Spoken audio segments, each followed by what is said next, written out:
할렐루야. 이 시간 주님의 음성을 듣기를 축복합니다. 오늘 본문 이사야서는 전체가 66장으로 이루어져 있습니다. 내용적으로 보면 세 부분으로 이루어져 있어요. 1장부터 39장은 심판입니다. 하나님 심판하시겠다는 거고요. 40장부터 60장까지는 구원입니다. 하나님 구원하시겠다는 거예요. 60장부터 66장까지는 영광입니다. 하나님이 우리에게 줄 영광, 하나님 나라의 영광에 대해서 말씀합니다. 심판, 구원, 영광. 이사야서를 보면 마치 하나님이 우리를 향한 이 플랜, 설계도를 보는 것 같아요. 하나님의 최종적 목적은 구원과 영광에 있죠. 그러나 거기까지 가는 과정에는 고난이 있습니다.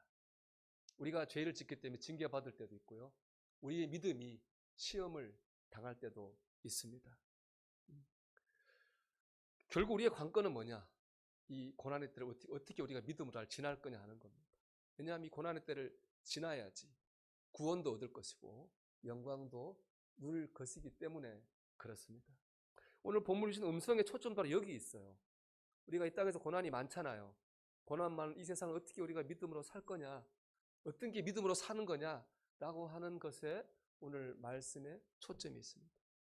그리고 그 비결, 고난을 믿음으로 사는 비결, 하나님 주신 말씀 이겁니다. 오늘 제목이에요. 두려워하지 말라. 두려워하지 말라.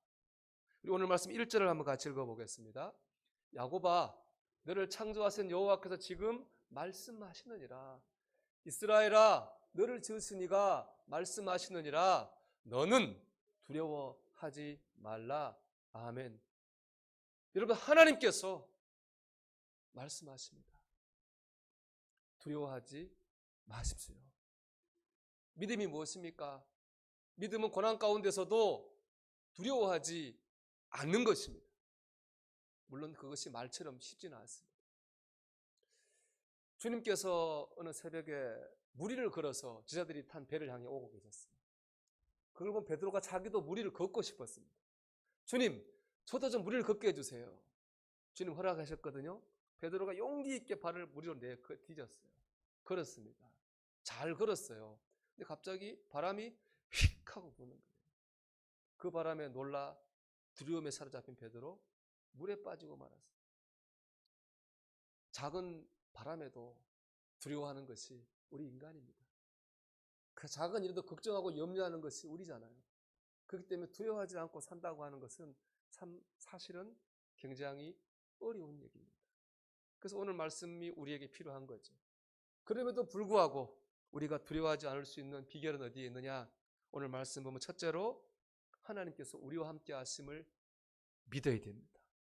두려움이 올 때 하나님 함께 하신다고 하는 건 믿어야 됩니다. 사실 오늘 본문은 제가 철로역정 읽으면서 제일 은혜 받았던 그런 장면에 나오는 말씀이에요. 철로역정 보면 이제 크리스찬이죠. 그 사람이 안 믿는 가정에서 하나님을 믿고 천국 길을 나서요. 그만큼 구원을 사모했다는 얘기고 결단력도 있어요. 근데 천국 길 가는데 고생을 많이 해요. 유혹도 당하고 고난도 당하고 마귀한테 공격도 받아요. 정말 산전, 수전, 공중전을 다 겪어요. 그리고 천국 문 앞에 섭니다. 마지막 장애물이 있어요. 죽음의 강이에요. 우리가 요단강이라고 하잖아요. 이 죽음의 강을 건너면 이제 천국 가는 거예요. 근데 그렇지 않아요. 죽음의 강에 들어가서 믿음을 다 잃어버릴 뻔했어요. 강이 너무 깊고 물살이 너무 세요. 거기서 완전히 허우적거리는 거예요. 하나님 정말 나를 사랑하시나? 내가 정말 천국 갈 수 있나? 이런 생각에 크리스찬이 사로잡히게 됐어요. 믿음을 다 잃어버리게 되었는데 마침 그래도 그때 소망이라는 사람이 동행해가지고 견딜 수 있었어요. 그렇게 견디다가 어느 시간이 되었는데 그 강 가운데에 주님이 계신 것이 보였어요. 그리고 그 주님이 말씀하셨어요. 그게 바로 오늘 2절의 말씀. 내가 물 가운데로 지날 때 내가 너와 함께 할 것이라. 강을 건널 때에 물이 너를 침몰하지 못할 것이라. 그 강에 주님이 함께 계신 거예요. 그리고 그 강이 크리스천을 침몰하지 못하도록 주님이 도운다고 말씀하셨어요. 그 주님과 그 말씀을 의지해서 크리스천은 죽음의 강을 건너고 천국에 들어가게 됩니다. 여러분, 주님이 우리와 함께 하십니다. 내가 죽음의 강을 건너는 그 순간에 이 땅에서 죽음 같은 고통을 견디고 있는 그 순간에 주님이 우리와 함께 하십니다. 그 죽음의 강이 우리를 침몰치 못하도록 우리를 지키시고 우리를 도우십니다. 우리 그 주님을 봐야 됩니다. 그 주님의 음성을 들어야 됩니다. 크리스찬이 죽음의 강에 도착하기 전에요, 다른 순례자한테 물어봐요. 죽음의 강의 깊이가 얼마나 됩니까? 그 순례자가 말해요. 깊이는 말할 수 없다. 그 강의 깊이는 그 나라의 임금을 얼마나 의지하는 믿음에 달려있다는 거예요. 즉 하나님 믿는 믿음과 죽음의 강의 깊이는 반비례하는 거예요. 믿음이 크면 강은 얕아져요. 믿음이 약하면 강은 깊어져요. 우리의 믿음이 강하면 고난은 작아져요. 우리의 믿음이 약하면 고난은 더 크게 다가오는 거예요. 그 크리스찬이 막 허우적거리다가요, 주님을 보고 주님의 말씀을 듣고 나서는 그 강물을 딛고 일어서게 됩니다. 여러분 주님이 함께 하십니다. 여러분 주님 의지하십시오. 여러분의 고난을 딛고 일어나기를 바랍니다. 여러분의 문제를 딛고 일어서는 역사가 있기를 주님의 이름으로 축원합니다. 그렇게 딛고 나가게 될 때 우리는 주님이 예비해 놓으신 구원도 만나게 될 거고 영광도 누리게 될 줄로 믿습니다. 두 번째, 우리가 고난을 이길 수 있는 방법이 있어요. 하나님께서 우리에게 피할 길과 감당할 힘을 주신다고 했거든요. 그걸 믿고 기도하는 거예요. 주님은 우리에게 이렇게 말씀하시죠. 너는 내 것이라. 우리는 아무나가 아니에요. 우리 누구나도 아니에요. 주님이 만드시고 구별하신 하나님 백성이에요. 그 사람 지키시는 거죠. 자녀를 고난 가운데 내버리는 부모가 어디 있어요? 돕죠. 주님 우리를 고난 가운데 도우셔요. 근데 돕는 방법이 뭐냐? 피할 길과 감당할 힘이라고 말씀하셔요. 고린도서 10장 13절의 말씀인데요. 우리 같이 읽어보겠습니다. 사람이 감당할 시험 밖에는 너희가 당한 것이 없나니 오직 하나님은 미쁘사 너희가 감당하지 못할 시험 당함을 허락하지 아니하시고 시험 당할 즈음에 또한 피할 길을 내사 너희로 능히 감당하게 하시느니라. 아멘. 두 가지죠. 피할 길을 주시죠. 감당할 힘을 주십니다. 제가 지난주에 옥하는 목사님 설교를 들었는데 은혜 받은 간증이 하나 있어요. 그 교회에 부목사님이 치료하다가 급성 폐혈증이 걸렸어요. 나이가 30대 중반인데 급성 폐혈증이 걸리면 90%가 죽는데요. 의사가 이제 장례식 준비하라고 그랬어요. 정말 몸이 검해지더라는 거예요. 걱정이죠. 온 교회가 기도했어요. 목사님도 기도했어요. 근데 목사님 보니까 진짜 기도드린 사람 하나 있더라는 거예요. 아마 그 부목사님은 제자훈련 받은 집사님인 것 같은데 숨이 겨우 남아있는 그 부목사님 가슴에 손을 올리고 주님, 이 젊은 종을 데려가시면 어떡합니까? 차라리 저를 데려가시고 이 종을 살려주십시오. 그렇게 기도하더라고요. 여러분 그렇게 기도할 수 있겠습니까?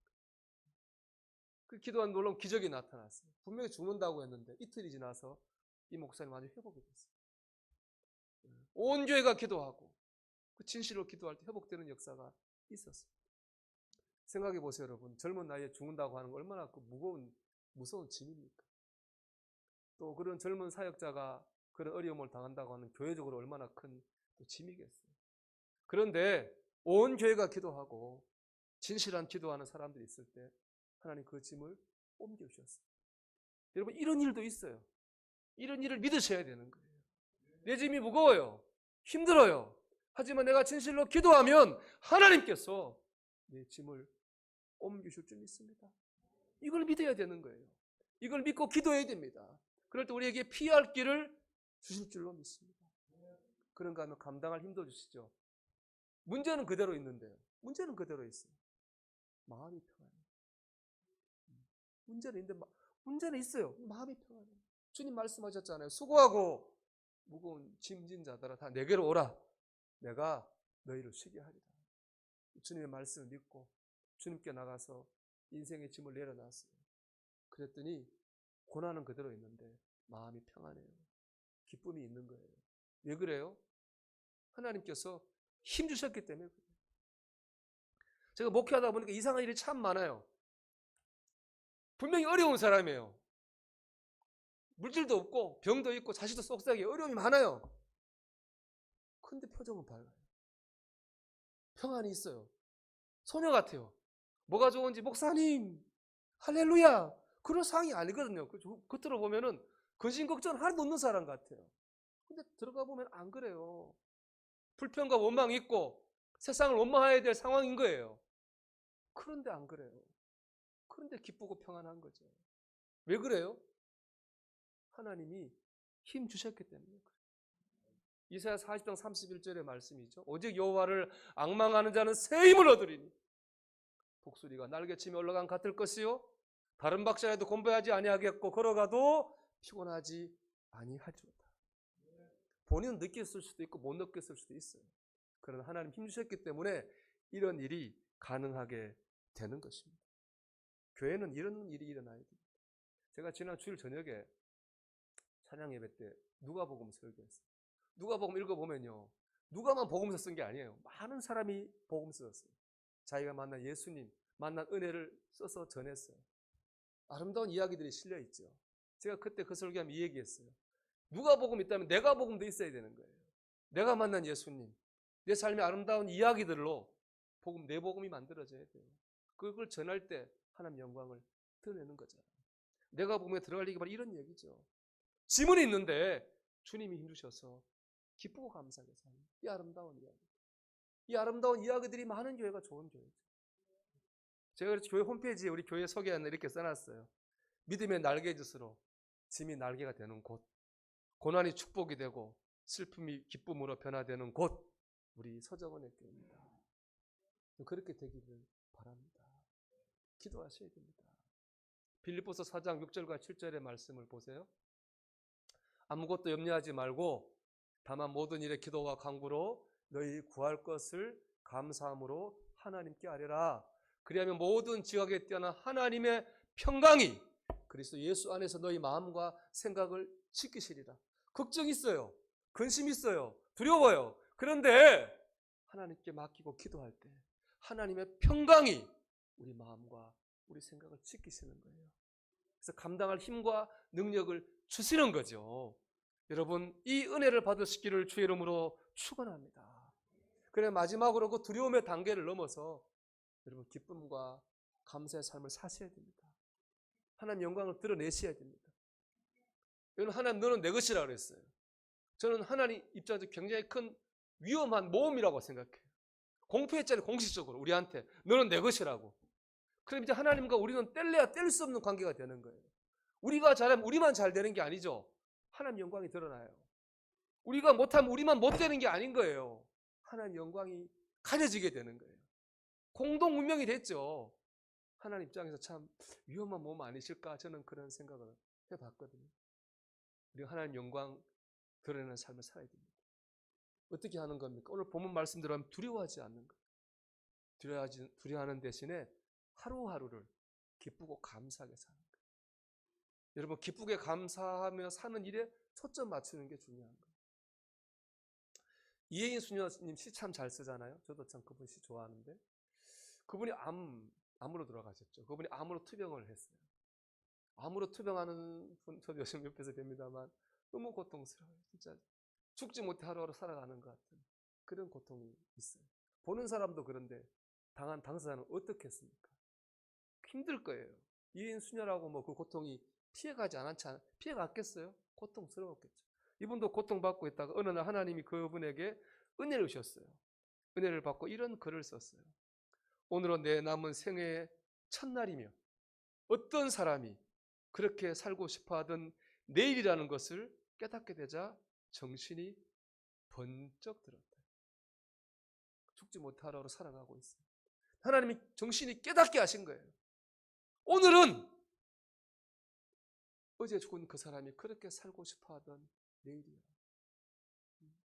네 인생의 첫날이야. 오늘을 가볍게 생각해서는 안 돼. 라고 말씀하십니다. 사랑하는 여러분, 우리가 살고 있는 오늘은 어제 죽은 사람이 그렇게 살고 싶어하던 내일입니다. 우리가 내일 어떻게 합니까? 이 오늘은 우리의 인생의 전부가 될 수 있는 거예요. 우리가 이 오늘 하루를 기쁘고 감사하게 살아야 됩니다. 살려고 노력해야 됩니다. 이게 하나님의 영광을 드러내는 거예요. 그러니까 하룻밤에 잘 때, 밤에 잘 때 생각해야 해요. 내가 오늘 어떻게 살았을까? 내 하루를 돌아봤을 때 기쁘고 감사하게 살았다면, 적어도 기쁘고 감사하게 살려고 노력했다면 그날은 승리한 겁니다. 그러지 못했다면 우리 회개해야 되는 거예요. 사랑하는 여러분, 이 한 주간 날마다 승리하시기 바랍니다. 함께 하시는 주님 의지하면서, 감당할 힘과 피할 길을 주시는 주님 앞에 기도하면서, 왜 어려운 일 없겠어요? 여러분 다 있죠. 그래도 기쁘고 감사하게 살면서 하나님 영광 드러내는 나의 복음을 써가는 저와 여러분이 되기를 주의 이름으로 축원합니다.